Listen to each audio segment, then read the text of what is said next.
I feel blessed that we're in the cloud version of Acela, not to necessarily, I know that we have a mix of customers that are on, both on-prem and cloud, but, the speed at which we can receive updates to the system now without doing major upgrades and things like that we used to do in the past, that's helpful.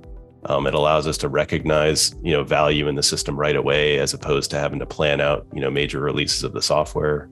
Velocity profile has changed.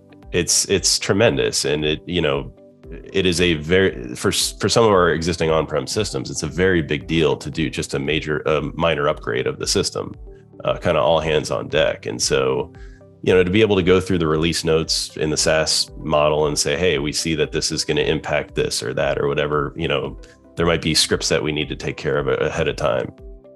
It does cut down tremendously on our time to, realize value, I guess is the right way to put it.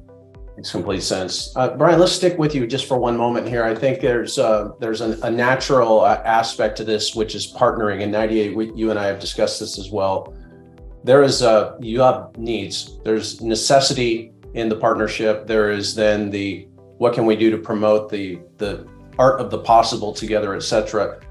Brian, if we may, let's turn for a minute more towards the rigor side. I think it's a dream come true for a technology provider to be able to work with organizations like both of yours that codify what's important. You actually organize it and you spell it out, and we can reason through that information together. Would you mind sharing a little bit about your roadmap and how you actually justify that financially?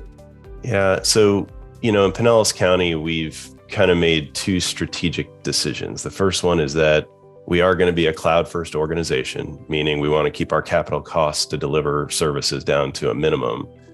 But the other thing that we've embarked upon, and this is really over the last 3, 4, 5 years, has been an application modernization effort. And so we publish something that we call our application roadmap, and I'll share this out very briefly for the group here. Every year we go and we actually we kind of publish a document that spells out all of the major systems and applications that we use in the county, and, kind of give a profile of what the system does, what the cost of ownership is of the system. And Acela is a big part of this portfolio, obviously. But what we try to do is capture where we're going with every business system in the county, and kind of give it a 5-year roadmap, whether we're going to continue investment in it, whether we're going to upgrade it to something that's different. But as part of that process, we're really trying to go to the strategy of consolidating down. We used to have 170 different business applications in the county, to try to have a department support all of those things with all the different skill sets involved and everything. That's not feasible anymore. So why not consolidate down onto a handful of what we call enterprise platforms that can do multiple business functions for us, but we can support with a smaller team? To me, that's a sustainable model. It gets us to a point where we don't have to worry about every single type of technology skill set, to support our environment. And so that's our strategy, is to continue consolidating to a handful of platforms, use the existing staff and the expertise that they've developed, and really kind of maximize the business impact of those investments that we've made.